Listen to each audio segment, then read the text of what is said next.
bonjour à tous et merci Karine pour cette invitation à ouvrir donc ce cycle de conférence avec une demande qui m'a été formulée qui est un petit peu en dehors de l'approche que je suis habituellement, c'est de développer un propos essentiellement critique par rapport aux technoproduits et donc quelque part par rapport aux technonormativités, pour utiliser une expression que nous aimons bien à Bruxelles. Donc j'ai décidé de tenter devant vous une expérience tout à fait nouvelle pour moi, qui est développer une critique du modèle techno-managérial du droit. J'expliquerai ce que j'entends par là en vous proposant simplement de mettre en évidence d'abord certains éléments qui me paraissent des éléments classiques, presque de niveau philosophique du droit, tel qu'il fonctionne, avant de vous présenter sur la base d'une série d'exemples ce que j'identifie comme le problème techno-managérial du droit, un certain nombre de problèmes qu'il soulève, et je finirai par une conclusion ramassant un petit peu le propos qui aura été le mien. Alors, les éléments du modèle classique du droit, ce sur quoi je voudrais attirer votre attention tout particulièrement, c'est sur l'existence, dans le droit, en tout cas le droit civil, d'une forme d'anthropologie philosophique sous-jacente. C'est-à-dire qu'on a traditionnellement cette conception que, au fond, le droit, c'est, du point de vue, le droit privé d'abord, ce sont des individus, des personnes, qui sont caractérisés par quelque chose comme l'autonomie de la volonté et qui ont un pouvoir tout à fait extraordinaire, qui n'existe d'ailleurs pas dans toute la culture juridique, qui est celui de pouvoir s'engager volontairement, éventuellement sur une très longue durée, dans un contrat en tenant compte de leur intérêt, en ayant donc un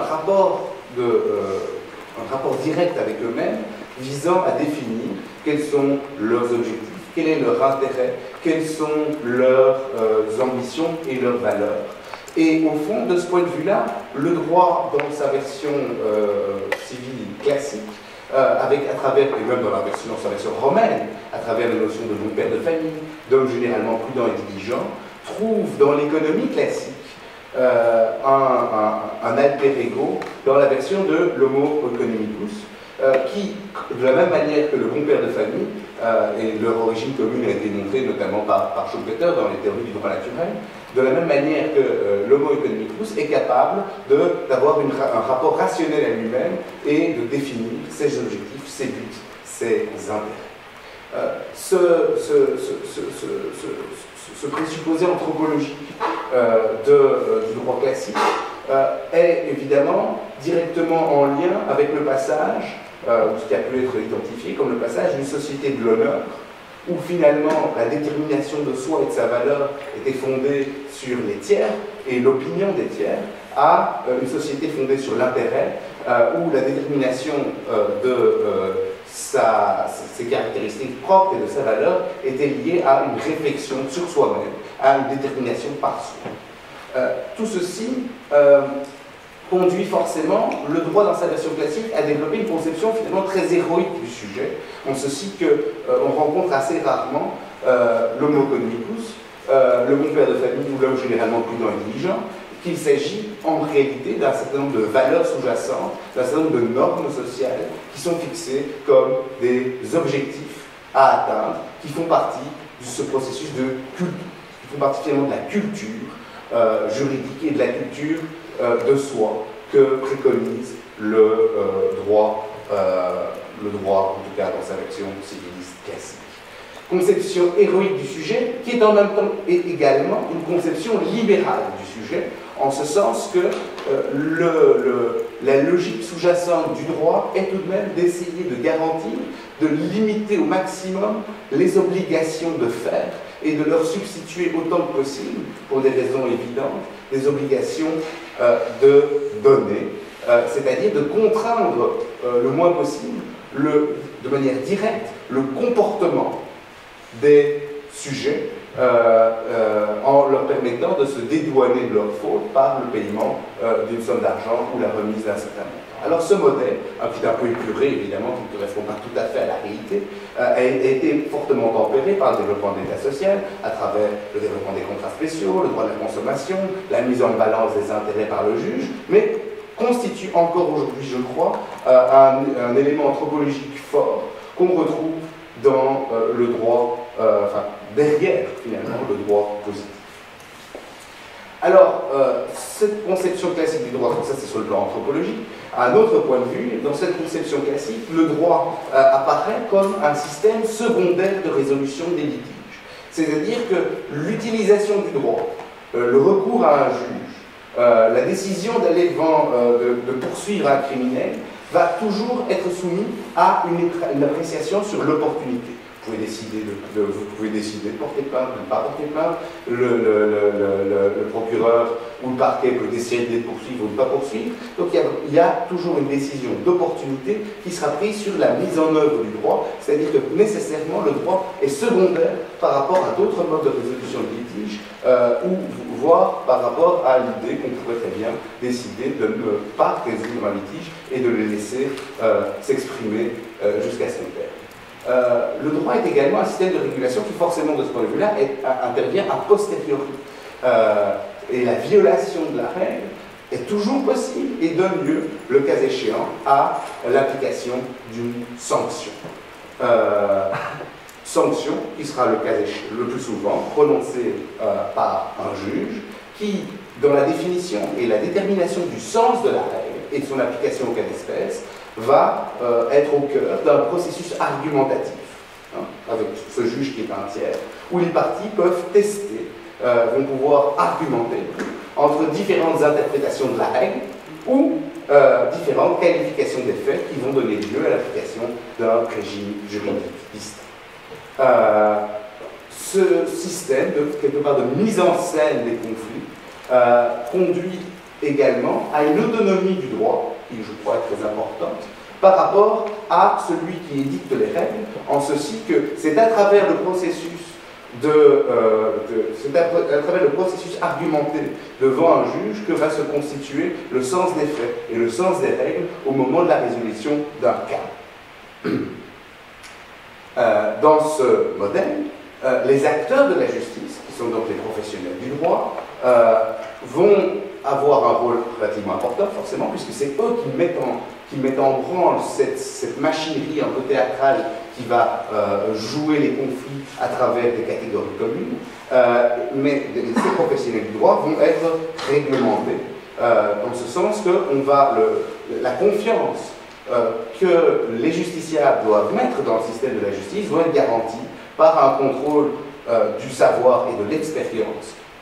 des juges et des avocats, pour nous limiter à ces deux cas, mais on pourrait dire la même chose des notaires, à travers des règles d'accès à la profession, des examens et des concours, et des institutions telles que le Conseil supérieur de la magistrature, le système disciplinaire ou l'ordre des avocats. C'est-à-dire que la relation du justiciable au système judiciaire est fondée sur la confiance dans des institutions qui garantissent le traitement équitable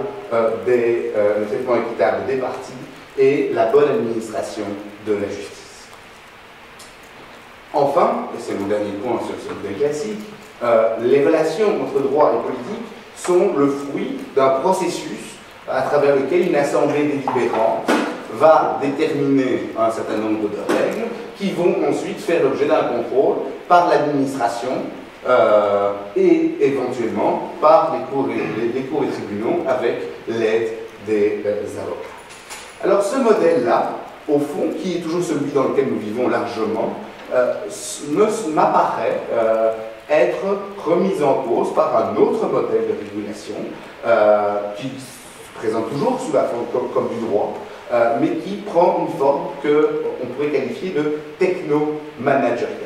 Alors ce projet techno-managérial, il se base, je le pense, en tout cas c'est ce que je vous propose d'imaginer aujourd'hui, sur une anthropologie très différente de celle que j'ai exposée précédemment, en ce sens qu'il est très très largement dépendant d'une approche, on peut dire, behavioriste, de l'humain et de ses comportements, et que dans une approche behavioriste de l'humain et de ses comportements, vous n'avez pas cette idée que vous avez un accès du sujet à lui-même qui fixe ses intérêts, etc. C'est d'ailleurs la grande critique de l'économie behavioriste par rapport à l'économie néoclassique. Au fond, l'homo economicus est un mythe, il n'existe pas, notre rationalité est limitée, nous agissons un peu n'importe comment et nous justifions a posteriori notre comportement par le langage, et par conséquent, si on veut contrôler les comportements de manière efficace, il ne faut pas s'appuyer sur la capacité des acteurs à s'engager et à définir leur intérêt rationnellement, mais il faut au contraire agir sur l'ensemble des paramètres qui font que les humains agissent comme ils agissent, qui sont essentiellement des paramètres extérieurs. Et il faut agir sur l'environnement. C'est au fond ce que préconisait un des fondateurs de la psychologie behavioriste, Skinner, dans Beyond Freedom and Dignity, proposant la mise en place d'une société de contrôle librement consentie, dans laquelle on agirait sur l'ensemble de l'environnement pour garantir le développement et le maintien de la culture dans les sociétés modernes. Vous trouvez un écho à cela aujourd'hui de manière très très marquée à travers quelque chose qui est à la fois une mode mais qui commence à devenir bien plus que ça, qui est le développement de toutes les technologies du soi quantifié, quantified self, avec cette idée qu'au fond, pour vous connaître vous-même, vous connaissez cette blague sans doute sur les behavioristes, tu as l'air d'aller bien aujourd'hui, moi-même comment je vais, quand vous n'avez pas d'accès direct vous n'avez pas d'accès direct à vous-même, par la force des choses, vous dépendez de données extérieures, et la mode du quantified self est basée sur cette idée-là. Vous allez avoir un bracelet Fitbit, vous allez calculer vos pas, vous allez avoir au fond une sorte de tableau de bord de vous-même qui va vous permettre de vous définir, non pas en fonction de cette impression subjective que vous avez de vous-même à vous-même, mais en fonction de paramètres objectifs, mesurés, quantifiés, qui vont vous permettre de savoir si vous avez faim ou non, et si vous avez marché suffisamment ou pas. Le développement de cette mode du quantified self est renforcé par le fait que tout un ensemble d'acteurs économiques ont éventuellement un intérêt à ce que vous entriez dans cette logique. Et je pense par exemple aux compagnies d'assurance qui, de plus en plus, vous proposent, en tout cas c'est le cas aux États-Unis, et ça commence à se développer ailleurs, vous proposent de porter un bracelet Fitbit et d'échanger vos données avec votre compagnie d'assurance en contrepartie, par exemple, d'une diminution du montant de votre assurance. À titre juste d'information, John Hancock, qui est une grande compagnie d'assurance aux États-Unis, a intégré dans tous ses contrats dorénavant d'assurance vie une clause concernant ce qu'ils appellent l'incitant à vivre plus longtemps, c'est-à-dire de tout à fait intégrer le behavioral-based wellness, c'est-à-dire que par défaut, vous devez porter votre bracelet Fitbit pour qu'on puisse vérifier que vous réalisez bien l'ensemble des actions qu'il est nécessaire de faire pour être en bonne santé. Et évidemment, vous imaginez que ce développement-là peut aller beaucoup plus loin. Et c'est tout à fait dans cette logique-là, dans cette conception de l'homme, conception behavioriste, que finalement, vous vous souviendrez peut-être, Stanley Kubrick a réalisé Orange Mécanique, puisque l'idée était que le héros de Orange Mécanique n'était pas capable lui-même de décider d'avoir des relations agressives, des relations de viol avec d'autres. Il était nécessaire de le mettre dans des expériences qui allaient permettre de le discipliner à respecter les règles sociales. Et c'est cette idée-là qu'on retrouve également dans quelque chose qui a eu beaucoup de succès ces derniers temps,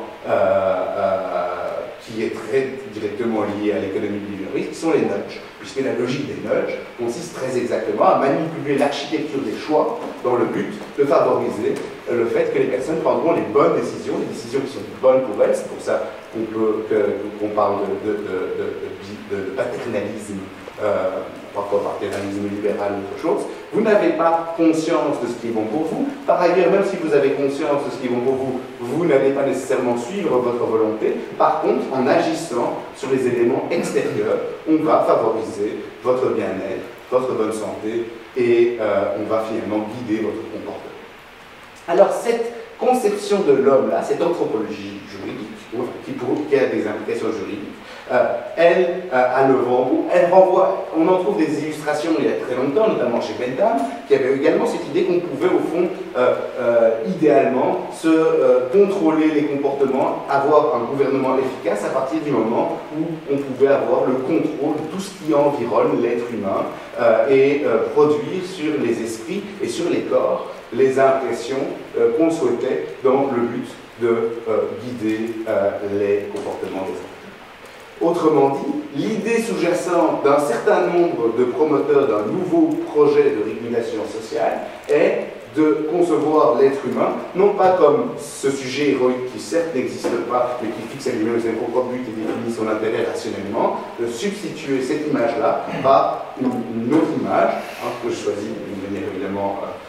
volontairement provocante, qui est plutôt celle du rat dans un labyrinthe, ou par l'apprentissage dans le cadre d'un environnement dont l'architecture a été saturée de règles,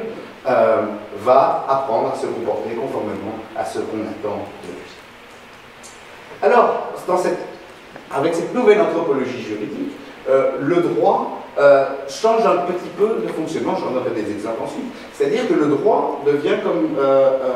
Mireille Delbrun a pu le développer, un droit ambiant, et qu'il réalise un contrôle continu à travers son intégration dans l'architecture des choix, dans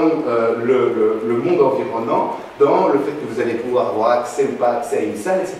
Le droit ou les règles se trouvent intégrées dans l'environnement et ne vous sont plus du tout nécessairement adressées du tout, puisque vous n'en êtes pas finalement l'opérateur. C'est l'environnement qui va guider votre comportement. Autrement dit, le droit n'est plus à ce moment-là un système de contrôle et de régulation a priori dont la violation donne lieu à une sanction, mais a posteriori dont la violation donne lieu à une sanction, mais un système de contrôle a priori dont la violation est souvent impossible ou qui joue par derrière les acteurs, comme c'est le cas des juges. Le sens de la règle n'est plus du tout déterminé dans le cadre d'un processus argumentatif réglé, mais est au fond rigidifié par une approche qui est souvent quantitative, parce que pour mettre en œuvre par les technologies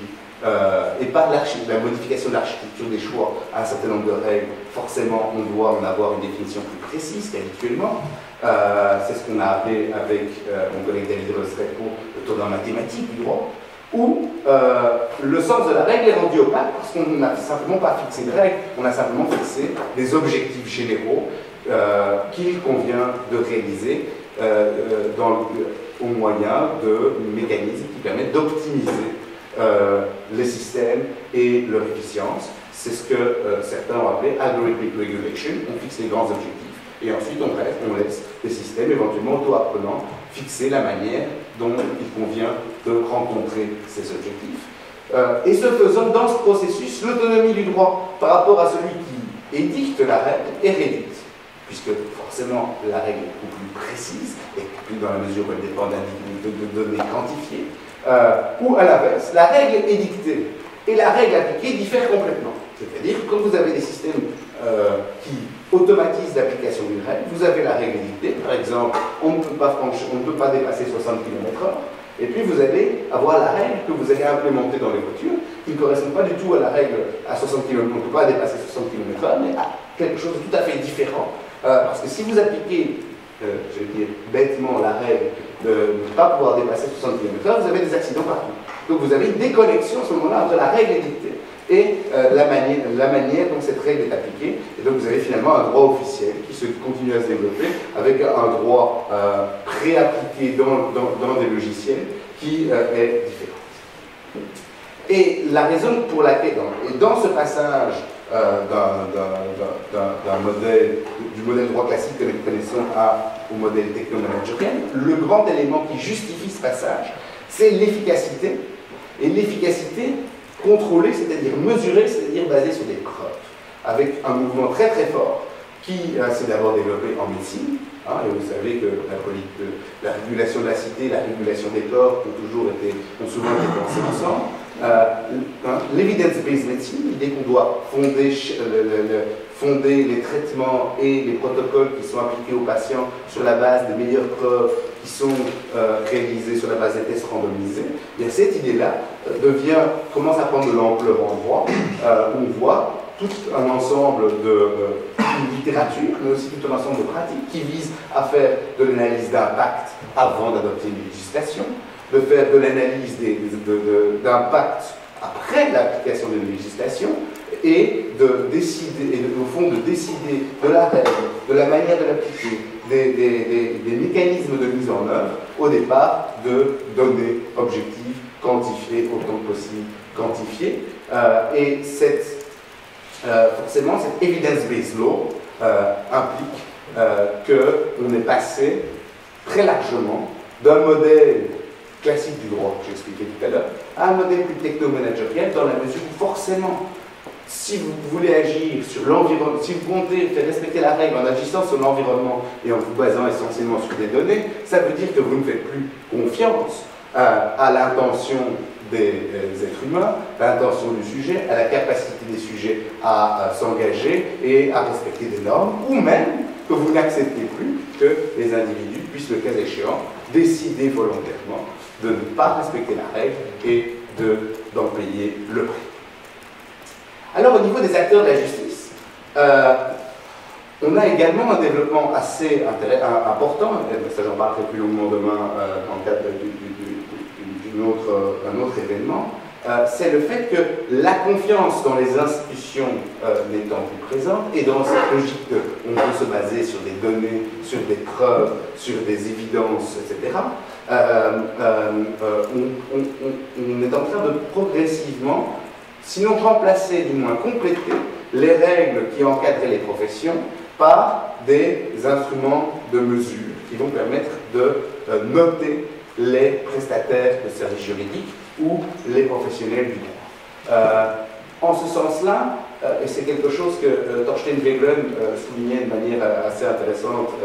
en critiquant notamment la vague managérialisme, il disait que les habitudes de pensée engendrées par le système industriel des machines et par l'organisation mécaniquement standardisée de la vie quotidienne en vertu de ce nouvel ordre qu'il décrivait, inclinerait l'homme du commun à noter tous les hommes et toutes les choses en termes de performances tangibles plutôt qu'en référence à un titre légal ou à d'anciennes coutumes. Autrement dit, la croyance dans la capacité du système judiciaire à garantir la capacité et la probité des juges, des avocats, n'étant plus là, on les remplace un peu partout par des systèmes de notation. Alors certains étaient déjà assez anciens, comme le système de notation des juges qui existe aux États-Unis par l'American Bar Association. Mais aujourd'hui, on rentre dans des systèmes de notation des professionnels du droit qui intègrent des données. C'est aux États-Unis. En Europe, on ne note pas encore les juges, mais par contre, on évalue de manière très détaillée la manière dont les juges rendent la justice, combien de décisions ils rendent, dans quelles conditions, avec quel budget, etc. Et tous ces éléments contribuent à un contrôle de qualité de l'office du juge qui fonctionne selon une autre logique, selon une logique managériale, aidée par, le cas échéant, par des dispositifs technologiques du juge par rapport à ce contrôle des compétences et ce contrôle de l'expérience des juges qui était réalisé dans le système antérieur. Ceci est vrai, évidemment, cette notation des juges, cette meilleure connaissance du comportement des juges et de ce qui pourrait éventuellement altérer leur jugement est rendue plus importante par l'application de techniques d'exploitation automatisée des données. Alors Predictis, par tous ces appareils qu'on appelle parfois aujourd'hui de justice prédictive, et qui sont plutôt des instruments, des systèmes de justice quantifiés, permettent d'identifier pour chaque juge combien de décisions il a rendues, si quand il est face à tel avocat, il prend plutôt une position, plutôt une autre, et donc de mesurer, une fois de plus, de manière objective, ce que les règles étaient supposées garantir par le passé, à savoir la compétence du juge et son indépendance. Ceci est vrai aussi pour les avocats, qui sont notés par les consommateurs, qui sont notés par des intermédiaires qui se sont fait profession de noter les avocats. Et aujourd'hui, on voit le développement de systèmes comme Prémonition qui vont également exploiter les bases de données pour identifier pour chaque avocat quel est son taux de succès, quel est son coût horaire, combien de temps met-il pour résoudre un litige, qui permettra alors de faire pour le consommateur de droit, le justiciable, de faire un choix éclairé parmi les différents prestataires de services qui lui sont proposés, non pas sur la base de sa croyance en une institution, sur la croyance dans la reconnaissance des spécialités qui sont faites par les barreaux ou par le contrôle qui est réalisé par les ordres, mais sur la base de données quantifiées, chiffrées, qui déterminent également un ensemble de règles de comportement à destination des avocats qui doivent dès lors courir derrière l'obtention d'une meilleure note pour obtenir plus de clients. Et alors forcément, toutes ces données, elles s'accumulent et elles sont exploitées de manière plus ou moins intensive avec le développement de tout ce que j'appelle les X-Tech, Legal Tech, InsurTech, RegTech. Tous ces éléments contribuent à cette massification des données, données massives comme on dit, massification de données qui permettent de complètement entrer dans ce monde technomanagérial où tout est mesure, tout a une mesure, où tout est, on peut identifier les différents paramètres et on va pouvoir alors, sur la base toujours d'un tableau de bord, régler les différents paramètres de l'environnement pour obtenir des êtres humains le comportement qu'on souhaite qu'ils aient. Alors, droit et politique, c'est là que je serai le plus long, puisque c'est évidemment un enjeu critique très important. Ce passage à un modèle technomanagérial connaît aujourd'hui un développement assez formidable en Chine, avec la mise en place du Social Credit System, que vous connaissez peut-être, qui est un système qui est mis en place par le gouvernement chinois dans le but d'attribuer à chaque citoyen une note qui va avoir un certain nombre d'effets. Cette note étant calculée sur la base d'une série d'informations très nombreuses détenues par l'administration publique, détenues par des acteurs privés, entre guillemets, tels que la plateforme Alibaba par exemple, et qui vont permettre de donner à chaque citoyen une note, et selon la note que le citoyen obtiendra, il aura accès ou non à certains avantages. Il pourra avoir accès plus vite à des soins de santé ou devra faire la file, il pourra quitter le territoire ou ne pourra pas quitter le territoire. Autrement dit, on a dans cet exemple chinois que certains connaissent peut-être, du Social Credit System, le passage complet d'un modèle de régulation classique par le droit à un modèle technomanagérial de régulation des comportements par les notes et les données. Cela étant, ce n'est pas parce qu'on critique très fort ce qui se passe en Chine et qu'on dit « Ouh là là, regardez ce qui se passe en Chine, c'est terrible, c'est le régime autoritaire qui met en place un système de contrôle fin des comportements qu'il faut absolument dénoncer », qu'on ne fait pas la même chose chez nous, mais de manière éventuellement plus disséminée et parfois plus festive. On voit depuis, je dirais, 2009-2010, se développer cette idée que l'État, vous savez qu'à une époque, notamment Hans Kelsen, même si ce n'est pas un auteur de prédiction, considérait que l'État et le droit c'était deux synonymes. Et donc on voit de plus en plus se développer cette idée que l'État, au fond, si on y pense bien, est une plateforme. C'est une plateforme comme une autre, peut-être plus importante, qui a une position différente, mais c'est une plateforme. Et cette idée qui a été développée notamment par Tim O'Reilly a percolé assez bien dans les administrations publiques, au point que on peut constater que des éléments se mettent en place qui visent à rendre de plus en plus le fonctionnement de l'État similaire au fonctionnement des plateformes en ligne, avec évidemment, alors, je vais parler de ce que je connais au niveau européen, je ne sais pas quels sont les équivalents chez vous, avec cette idée qu'il y a lieu de passer d'un gouvernement qui fonctionne essentiellement offline à un gouvernement qui fonctionne essentiellement online. Et pour faire ça, il faut accélérer la mutation numérique des administrations publiques. L'accélération de la mutation numérique des administrations publiques suppose une série de choses, suppose notamment de créer une plateforme au niveau européen permettant au pouvoir public d'ouvrir leurs données et leurs services, jetant ainsi les fondements d'administration publique en tant que service, governance as a service, qui est présenté comme étant le stade de développement nouveau du gouvernement, de l'administration publique, et ceci vaut aussi bien pour la justice que pour l'administration des avantages sociaux, etc. Toujours dans cette communication de la Commission, l'idée est qu'il faudrait contribuer à inciter les citoyens, les entreprises et la société civile à concevoir, produire et fournir des services publics de manière collaborative et faciliter l'interaction entre les administrations publiques et les entreprises et citoyens. D'autres nouvelles initiatives pourraient comprendre la récolte des données auprès de sources diverses et la réutilisation de données de services du secteur public pour permettre à d'autres acteurs publics ou privés de créer de nouveaux services innovants. En outre, des initiatives pourront viser à rendre plus transparentes les administrations publiques, l'engagement et la participation des parties prenantes étant propres à renforcer la responsabilité et la confiance et à réduire les possibilités de corruption. Alors, derrière le côté parfois jargonnant de cette communication, on voit bien cette première idée qui est très importante pour ce passage au modèle techno-managérial, qui est cette idée d'avoir accès à un nombre de données le plus important possible, pour forcément mesurer, avoir des bases, des preuves, les informations nécessaires pour pouvoir agir sur l'environnement. Après, derrière cette collecte des données, les gouvernements vont forcément agir dans le but de se concevoir eux-mêmes, parce qu'il y a toujours beaucoup de framing dans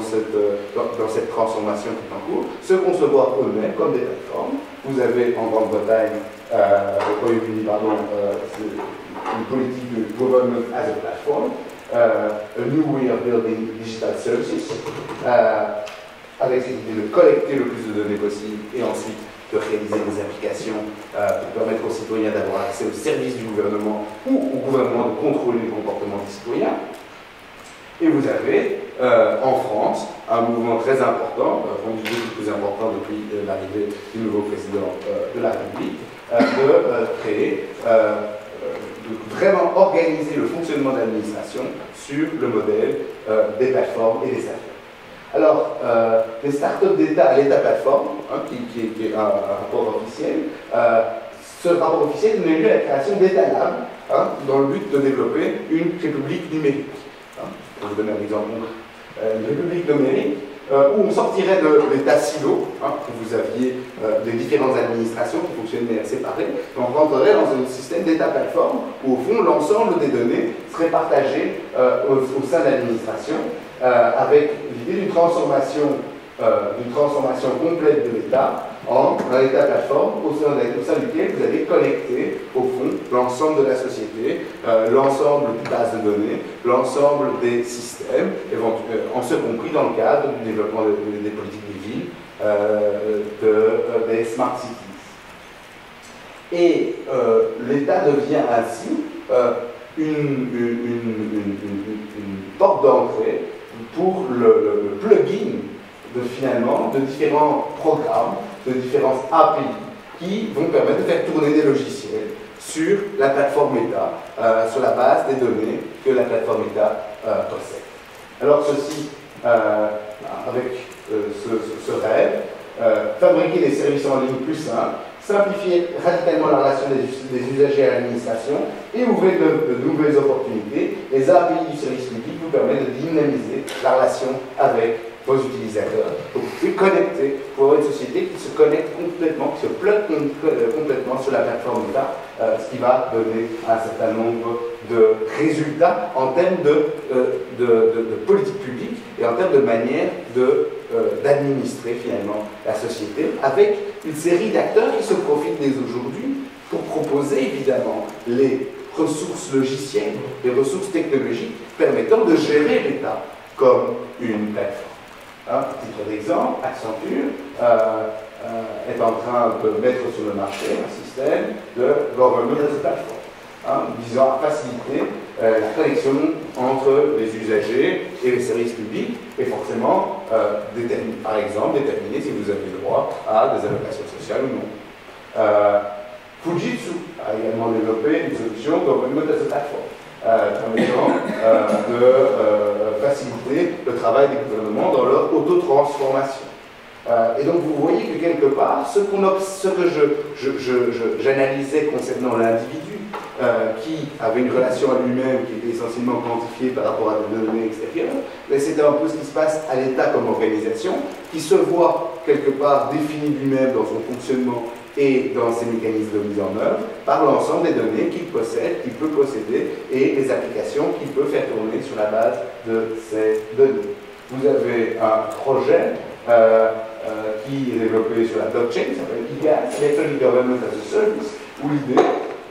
est au fond que vous pouvez très bien imaginer un État qui serait alors là complètement décentralisé, avec tout un ensemble de micro-applications, de services de registre, de services des finances, de services du droit, mais que ça s'appelle smart laws, puisque les règles ont vocation à être appliquées de manière plus ou moins automatique sur la base des données. Donc vous avez tout cet imaginaire, je vous appelle ça une idéologie, de la transformation de l'État en une plateforme qui permettrait au fond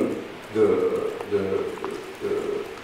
réaliser un gouvernement guidé par les données et assurant l'efficacité du droit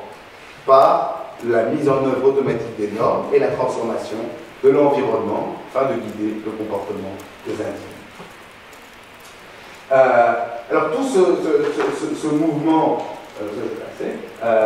tout ce mouvement de développement des data plateformes, il est, je crois, il faut en tenir compte, il est aussi connecté quelque part avec la globalisation. Et on en discutait tout à l'heure lors d'un séminaire, parce qu'au fond, les technologies des data plateformes pour déployer votre data plateforme qui sont mises en place circulent. Fujitsu, Accenture et d'autres, les softwares qu'ils proposent sont les mêmes pour tous les gouvernements. Donc vous avez un effet de standardisation réel ou potentiel qui se met en place et qui conduit quelque part à une standardisation de la prestation d'un certain nombre de services publics ou de la réalisation d'un certain nombre de contrôles sur la base de la meilleure application. La manière de choisir dès lors la règle, la manière de définir la règle qui sera appliquée est en partie tributaire de la meilleure application qui existe. Et de ce point de vue-là, le choix de la législation n'est plus nécessairement ou exclusivement lié à une délibération publique, mais lié également au choix entre les performances de différents systèmes de gestion des données et de mise en œuvre des règles. Ce qui évidemment est une transformation importante du modèle du modèle de l'humain. Alors ceci, on peut en donner quelques exemples de choses qui sont déjà d'application. La plateforme et la fiscalité. En Grande-Bretagne, le système Connect utilise un nombre très très important de données basées à la fois structurées et non structurées, tirées à la fois des registres publics, mais également des plateformes en ligne, des médias sociaux, etc., dans le but de déterminer quel contribuable doit être soumis à un contrôle fiscal. Ce système développé par le Royaume-Uni, on connaît, n'est pas seulement d'application au Royaume-Uni, il y a aussi des développements en Russie. Il y a aujourd'hui, la France travaille sur un système équivalent, et bien entendu, les acteurs des ministères se rencontrent et éventuellement s'échangent un certain nombre de techniques, de méthodes qui favorisent la convergence des standards dans cette régulation par les données, dont le principal argument de vente est qu'ils sont efficaces dans la mesure où ils permettent d'augmenter les recettes fiscales. En matière de transactions immobilières, vous avez pour l'instant un grand mouvement qui vise à transformer toutes les propriétés en tokens qu'on peut s'échanger via blockchain, avec des premiers tests qui ont été réalisés tout récemment, la première vente qui a été réalisée tout récemment en Europe à travers ce système d'échange de propriétés immobilières via smart contracts. Là aussi, ces projets sont développés dans une série d'États, en tout cas en Europe, mais je sais également ailleurs, et on se retrouve de nouveau avec une intégration de l'ensemble des règles qui avant était vérifié par le notaire, qui avait réalisé un acte, une étude sur l'historique de la propriété, etc., par des systèmes automatisés, technologiques, fondés sur les données. Ceci au point qu'à Singapour, on a désormais un ministère qui s'appelle GovTech et qui a vocation à superviser l'ensemble de la transition vers le système de régulation fondé sur les données de la société. GovTech, it's not business as usual. We transform the delivery of government digital services by taking an outside-in view where users are at the heart of everything we do. Autrement dit, l'argument est de dire que vous êtes plus intégré dans le système de GovTech, mais en principe, évidemment, si vous êtes plus intégré, vous êtes aussi ici mieux contrôlé. Ce département GovTech a, par exemple, de nombreuses ambitions, de nombreux développements en matière de justice, avec un projet qui s'appelle Courts of the Future, visant à utiliser, à exploiter les données pour avoir un système de justice plus efficace, éventuellement. Alors pour l'instant, ça reste essentiellement des développements au niveau de l'introduction d'une affaire, etc. Mais il y a des projets importants qui sont en vue sur la base de l'intelligence artificielle. Et le hasard fait qu'en Belgique, nous avons un rapport visant à la réforme de la justice qui ne s'appelle pas Court of the Future, le tribunal du futur, qui reprend d'ailleurs un certain nombre d'idées présentes dans les travaux de président Singapour. Et enfin, le cycle, cette transformation de l'État en plateforme digitale qui régule les comportements en transformant l'environnement fondé en se basant sur les données, est aidé, ou peut être aidé aussi, là aussi, par d'autres softwares, comme ceux développés par Oracle, l'automatisation des politiques en matière de services sociaux, qui permet de réaliser sur la base de nombreuses données des simulations des effets de la législation. Donc, à ce moment-là, vous voyez une législation, vous la codez d'une certaine manière et vous avez des résultats. Donc, vous avez finalement ce tableau de bord qui permet de contrôler l'État de la même manière que le chef d'entreprise dirige son entreprise. Et tout ceci contribue à la transformation de l'État en une plateforme digitale qui régule les comportements en considérant que les sujets de droit sont peut-être des sujets, mais sont surtout des grandes masses qu'il convient de diriger, d'organiser et d'influencer par des mécanismes qui jouent par l'extérieur, qui ne jouent pas sur la conscience, et qui jouent sur les conditions dans lesquelles les individus sont conduits à faire des choix au sein d'architecture digitale ou non. Autrement dit, ce qu'on voit apparaître en Chine avec le social credit system se met aussi en place, je le pense, dans les États européens. Simplement, ils font leur entrée de manière différente. Et comme j'aime beaucoup cette image, je vous la montre. On peut le faire avec une gamification du monde, mais à la fin, le système qui est en train de se mettre en place est le même, et entre le fascisme et le capitalisme, évidemment une image très critique, il s'agit juste d'une différence de quotidien. Donc vous avez ce mouvement techno-managérial qui est très très fort, et par rapport auquel je suis effectivement très très critique. Cela étant, c'est une idéologie comme une autre, et de ce point de vue-là, elle se berce également d'illusions, puisqu'il y a beaucoup d'échecs. Et ça, je pense que un des intervenants qui viendra parler ici en fera une analyse détaillée. Il y a beaucoup d'échecs dans la mise en œuvre de ces systèmes automatisés, puisque les systèmes ne sont pas aussi intelligents qu'on imagine. Ils conduisent à des situations parfois totalement abracadabrantes. Et de ce point de vue-là, ces échecs du gouvernement par les données, etc., font que peut-être ce système ne se mettra pas en place tout de suite. Bien que le problème, ou un des problèmes principaux qu'on rencontre et qu'on rencontre déjà avec les systèmes qui implémentent les règles de manière automatisée, c'est qu'il est très difficile, dès lors qu'on est régulé par l'environnement et par des dispositifs extérieurs, il est très difficile de résister devant des situations qui peuvent parfois être complètement absurdes, qui aliènent complètement l'être humain. Il est très difficile de résister autrement que par la violence pleine et entière et la destruction du système, ou la tentative de destruction du système. Vous savez qu'on a souvent comparé les systèmes blockchain à des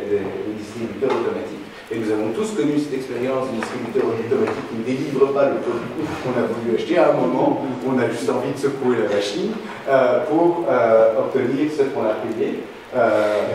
Finalement, c'est ce qui arrive dans un certain nombre de cas lorsque vous êtes face à des systèmes automatisés pour l'attribution le calcul de vos impôts, ou pour l'attribution d'un visa, ou pour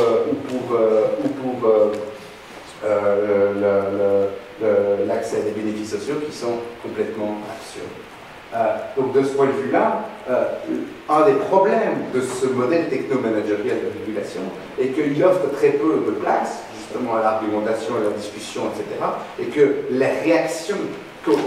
d'opposition qu'on peut avoir par rapport au système se présentent dès lors toujours de manière essentiellement violente, puisque la négociation n'étant pas possible, la seule réaction d'opposition qu'on peut avoir, c'est la destruction du système. Donc, c'est de hacker le système, c'est donc de devenir quelque part un opposant fort par rapport au système de régulation. Et ceci nous renvoie à un vieil ouvrage d'Herbert Marcus, L'homme unidimensionnel, dont certains se souviennent peut-être, où Herbert Marcus faisait valoir qu'au fond, les sociétés modernes, industrielles avancées, avaient donné lieu à l'émergence d'un système où, au fond, il n'y avait plus d'opposition, comme il y en avait au XIXe siècle, d'opposition franche entre les classes, d'opposition politique franche, parce que l'ensemble des contestations avait été intégré dans le fonctionnement du système et que la distinction entre le public et le privé avait été largement gommée. Cette critique, elle a des aspects qui, à mon avis, sont fondés aujourd'hui aussi, mais ce que je dirais que nous assistons plutôt à la naissance d'un autre homme unidimensionnel, parce que ce que font ces technologies, de manière plus fondamentale, c'est pour ça que j'ai voulu parler d'abord d'anthropologie philosophique, ce que font ces technologies de manière plus fondamentale, c'est qu'elles contraignent la manière dont nous pensons nous-mêmes.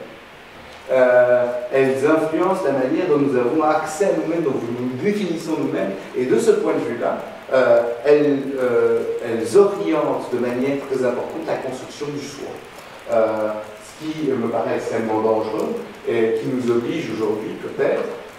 avec l'ancien Destrée, à envisager de